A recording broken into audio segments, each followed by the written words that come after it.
Good morning प्यारे दोस्तों, स्वागत है आप सभी का समलैंगिक गेल अप स्टोरीज की दुनिया वी आर क्वेयर में। और आज आप सुनने जा रहे हैं गबरू मर्द गेल अप स्टोरी का तीसरा एपिसोड। मुझे उम्मीद है आपने पहले और दूसरे एपिसोड को बहुत एंजॉय किया होगा, और जैसा कि मैंने प्रॉमिस किया था, तीसरा एपिसोड मजेदार होने वाला है। कहानी कैसी लग रही है नीचे कमेंट बॉक्स में जरूर बताएं। और चलिए बिना किसी देरी के हम शुरू करते हैं आगे का सफर। दरवाजा खोलते ही रघु को कस के जकड़ लेता है रुद्र। प्यार का एहसास तब तेज हो जाता है। रुद्र रोता रहता है। वो बहुत दुखी मन से दरवाजे पर आया हुआ होता है, और रघु उसके सर पर खामोशी से हाथ फेरता है। यह हर रोज की तरह रघु ने उस दिन भी, उस वक्त भी पी रखी थी। वो नशे में था। रघु को पहली बार किसी ने ऐसे हक से जकड़ रखा था। रघु खुद भी अपने जीवन में बहुत परेशानियों का सामना कर चुका था और करता आ रहा था। इसलिए उसने जब सामने दुखी मन लिए रुद्र को देखा, उससे उसका दुख देखा नहीं गया। जब रुद्र थोड़ा शांत हुआ, रघु ने कहा कि इतनी रात को तू यहां क्या कर रहा है? आंटी जी को पता भी है कि तू यहां पर है। चल एक काम कर, जा घर जा। इतनी रात को बाहर रहना अच्छा नहीं है। रुद्र ने रोते हुए कहा कि मुझसे कोई प्यार नहीं करता। सभी को मुझसे दिक्कत है, सभी को मुझसे प्रॉब्लम है। कोई भी मुझसे बात नहीं करता सीधे मुंह। सभी को शिकायतें हैं। मैं वापस नहीं जाऊंगा। घर से भाग चुका हूं और अभी यहां से भी चला जाऊंगा। जाने से पहले मैं आपसे मिलने आया हूं। रघु की नजर जमीन पर पड़े बैग पर गई। रघु ने पूछा कि इस बैग में क्या है? रुद्र बोला कि मेरे कपड़े हैं। पापा ने मुझ पे हाथ उठाया है। सारा पढ़ाई का पैसा उनके मुंह पे मारूंगा। नहीं पढ़ना मुझे उनके पैसे से। उनका कोई भी एहसान नहीं चाहिए। जिसके लिए कमा रहे हैं वो उसी पर पैसे उड़ाए। 18 साल का हो गया हूं। यूं बातों का असर मुझ पर हो जाता है। थप्पड़ मारने की क्या जरूरत थी? कुछ ना कुछ तो कर ही लूंगा। रघु ने कहा कि शांत हो जा पहले और मेरी बात सुन। माँ बाप हमारा भला चाहते हैं। क्या हुआ अगर उन्हें 2-4 थप्पड़ मार भी दिए? अभी तो गुस्से में है, तो कोई फैसला मत ले। तुझे कुछ अभी समझ नहीं आएगा। वो इस वक्त भी तेरे लिए परेशान ही हो रहे होंगे। रुद्र ने कहा कि वो लोग आप जैसा नहीं सोचते, और जैसा आप सोचते हैं वैसे तो वो बिल्कुल नहीं है। वो मेरे लिए कभी भी अच्छा नहीं सोचते। उन्हें मेरे हर एक चीज से प्रॉब्लम है। उन्हें मेरी कोई परवाह नहीं है। मैंने गुस्से से अपने कमरे का दरवाजा बंद कर दिया और बालकनी से भाग के निकल आया हूं। अगर वो सच में मुझसे प्यार कर रहे होते तो दरवाजा खुलवाते कि मैं कुछ गलत न कर लूं। पर मुझे पता है मेरे किसी गलत कदम से उन्हें कोई फर्क नहीं पड़ने वाला, इसलिए मैं निकल गया उनकी जिंदगी से। मैंने कुछ देर इंतजार किया कि शायद मम्मी आएंगी, पापा आएंगे, मुझे मनाएंगे, पर कोई नहीं आया। सभी सोने चले गए। एक बार मार्क्स कम के आ गए। उन्हें लगता है कि मैं बुरी संगति में हूँ, पैसे बर्बाद कर रहा हूँ। आज के बाद मुझे इनका चेहरा भी नहीं देखना है। कोई फैमिली वैमिली नहीं है वो मेरे। आपको बताने और मिलने आया था, क्योंकि आपकी याद आएगी मुझे, इनकी बिल्कुल नहीं आएगी। रुद्र जवान था, उसके अंदर जोश था। उसे समझाना मुश्किल था। रघु ने सोचा कि इसके साथ कुछ बुरा ना हो जाए अगर ये इतनी रात को बाहर गया। बहुत बड़ी दिक्कत हो जाएगी। उसने कहा 2 मिनट रुक जा तू। जब रुद्र के घर के आंगन में झांका तो पाया कि सच में यार, सभी लाइट्स ऑफ करके सो गए हैं। कोई भी हलचल नहीं, बिल्कुल सन्नाटा। रुद्र ने सोच लिया था कि अब वो वापस नहीं लौटेगा। तब रघु ने रुद्र से कहा कि देखो, इतनी रात हो गई है, इतनी रात को तू किसके पास जाएगा? एक काम कर, अभी तू यहीं पर मेरे पास रुक जा। सुबह चले जाना जहां भी जाना है यार। अब इसी बीच जब बात कर रहा था रघु, रुद्र उसके मुंह का स्मेल से जान जाता है कि इसने पी रखी है। पर इससे रुद्र को कोई फर्क नहीं पड़ता। बल्कि उसे लगता है कि ऐसी हालत में तो रघु से कुछ भी कहा जा सकता है, उसकी हिम्मत बढ़ जाती है। रुद्र ने जब रघु को देखा, उसके समझाने पर वो मान जाता है और फिर रघु रुद्र को अपने कमरे के अंदर ले जाता है। रुद्र ने देखा कि रघु चारपाई में बिस्तर बना रहा था। रघु ने कहा कि तू पलंग में सो जाना, मैं चारपाई में एडजस्ट कर लूंगा, मेरी तो आदत है। रुद्र रघु को घूरता रहा।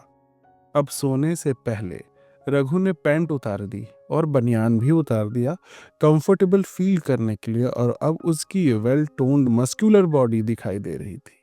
वो सिर्फ बॉक्सर में था और उसे ऐसे ही सोने की आदत थी।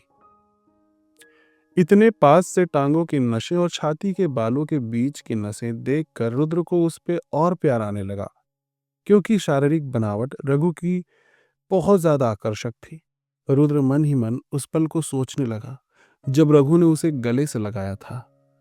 पसीने और शराब की खुशबू रुद्र को मानो अपनी ओर खींच लिया हो। रुद्र को ये सब कुछ अच्छा लग रहा था। रुद्र को भी रघु ने कहा कि एक काम कर, तू भी कपड़े बदलकर आराम से लेट जा, अपना ही घर समझ, सुबह चले जाना जब नींद पूरी हो जाएगी तेरी। रुद्र मान गया। उसने अपने बैग से लोअर निकाला और उसे ही पहना और पहनकर आराम से लेट गया। नजरें अभी भी रघु की तरफ ही थी। चारपाई पर रघु और ठीक बगल में पलंग पर था रुद्र। दोनों लेटे हुए थे खामोशी से, पर बातें खत्म नहीं हुई थी। रुद्र ने रघु की तरफ देखा और बस उसके बदन को निहारता रहा। तब रघु ने रुद्र से कहा कि सुन सुन, तुझसे एक बात जाननी है मुझे। वैसे तो ये समय सही नहीं, पर फिर भी मौका मिला है तो पूछूंगा जरूर। बताएगा तो अच्छा हो जाएगा मेरे लिए। रुद्र ने कहा कि जो चाहिए वो पूछ सकते हैं आप। रघु ने कहा कि ठीक है, तू सच सच बता, मुझे इतना देखता क्यों रहता है? देख, तू झूठ मत बोलना। नंदिता इसकी वजह बिल्कुल नहीं है, मैं जानता हूं। तू मुझे हर वक्त देखता रहता है। नहाता हूं तो भी, काम करता हूं तो भी, बाहर निकलता हूं तो भी, और तेरी नजर भी नहीं हटती। और मुझे लगता है यही वजह है कि तू पढ़ाई लिखाई छोड़कर सिर्फ मेरे पीछे लगा रहता है। इस वजह से तेरे मार्क्स कम आए और पढ़ी है तुझे अच्छे से। कहीं तू साइको तो नहीं, तेरा दिमाग खिसक तो नहीं गया है? रुद्र ने इस पर गहरी सांस भरी और कहा कि ठीक है, मैं सच बताता हूं, पर यह बात किसी और को मत बताइएगा। रघु ने कहा कि ठीक है, अगर सुबह तक याद नहीं रहा तो नहीं बताऊंगा। रुद्र ने कहा कि नहीं नहीं, आपको पता रहेगा तो भी आप नहीं बताना। रघु ने बोला चलो ठीक है, किसी से नहीं कहूंगा। तब रुद्र ने कहा कि मुझे आप बहुत पसंद हैं, आपके ही सपने देखता हूं और आपके ही सपने देखता हुआ बड़ा हुआ हूं। हर वक्त आपके ख्यालों में खोया रहता हूं। आप मुझे कब से पसंद है इसका कोई डेट भी नहीं मालूम, पर जब से होश संभाला है तब से ही मैं बस आपको देखता ही रहता हूं और आपको देखकर देखता ही रह जाता हूं। पता नहीं कैसा आकर्षण है। रघु ने कहा कि अच्छा, ऐसा क्या देखता है, ऐसा क्या है मुझे में? रुद्र कहता है कि आप बहुत ज़्यादा खूबसूरत इंसान हैं, बहुत हैंडसम हैं आप, मेहनती हैं, आपका कोई दोस्त भी नहीं है, फिर भी आप इतने चिल रहते हो। आपकी लाइफ में इतनी प्रॉब्लम्स हैं, फिर भी आप जिंदगी को अच्छे से जीते हो। आपसे किसी को भी प्यार हो जाएगा। रघु ने करवट लेते हुए रुद्र की तरफ देखा और बोला कि मैं हैंडसम हूँ, मैं खूबसूरत हूँ, और तू क्या है? तू भी क्या कम हैंडसम है? खुद को देखा है कभी आईने में? मुझे देखने की तुझे क्या जरूरत है? और मैं तो आदमी हूं। औरत होता तो शायद मामला कुछ और होता। इस पर रुद्र मुस्कुराया और बोला कि अच्छा, औरत नहीं हूं तो क्या प्यार नहीं कर सकता? रघु बोला कि अच्छा, ये दो लड़कों में आपस में क्या कर लेंगे? क्या करते होंगे दो लड़के आपस में? क्या दो आदमी आपस में प्यार कर सकते हैं? जमाना क्या कहेगा? इस पर रुद्र और शर्मा जाता है और बोलता है कि देखो, आपको शायद नहीं पता, लेकिन कुछ तो हो ही जाएगा ना दो मर्दों के बीच। रघु ने जिद करते हुए पूछा कि तो बता ना, क्या करते हैं दो मर्द, या क्या कर सकते हैं दो मर्द आपस में? रुद्र बोला कि मैं नहीं बता सकता, आप खुद समझदार हो, समझ जाओ, कहने की क्या बात है। अब रात का समय था। रघु ने भी पी रखी थी, वो भी जिद में था।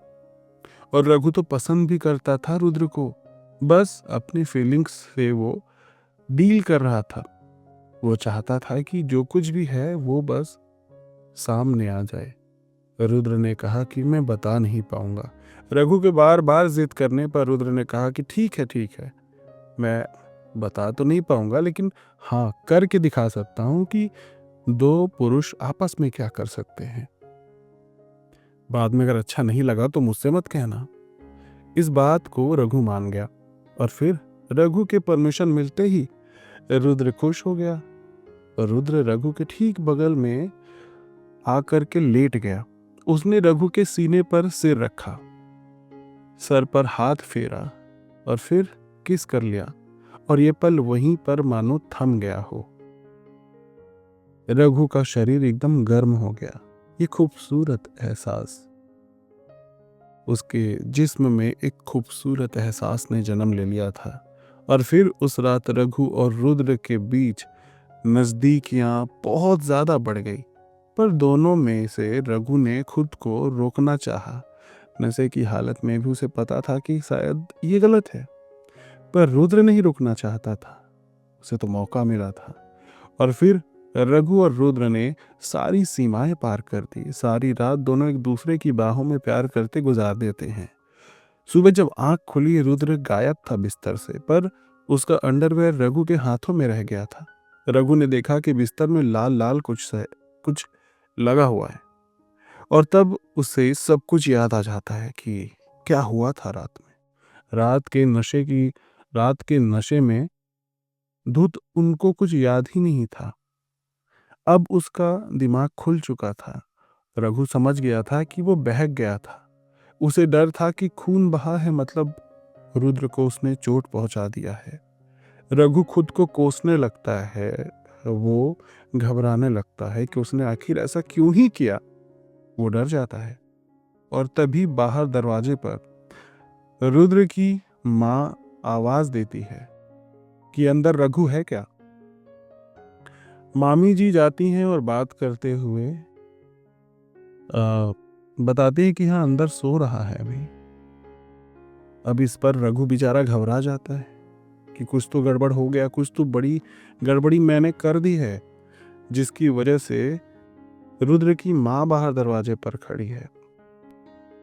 उसे डर था कि कहीं उसने रात कुछ गलत तो नहीं कर दिया, तभी रुद्र की मम्मी यहाँ दरवाजे पर खड़ी है। अब आखिर रुद्र की मम्मी क्या कहने आई थी सुबह सुबह रघु को, अब ये आपको पता चलेगा, पर अभी नहीं, इसके अगले एपिसोड में। फिलहाल आप बताइए कहानी कैसी है, और स्टोरी अगर अच्छी लग रही है तो शेयर करिए अपने समलैंगिक दोस्तों के साथ। नए और मुझे पहली बार सुन रहे हैं तो प्लीज़ सब्सक्राइब करके जाइएगा, ताकि ऐसी खूबसूरत स्टोरीज आप तक पहुंचा पाऊं मैं। Love is love. आप सभी अपना ख्याल रखना। विलय का ढेर सारा प्यार।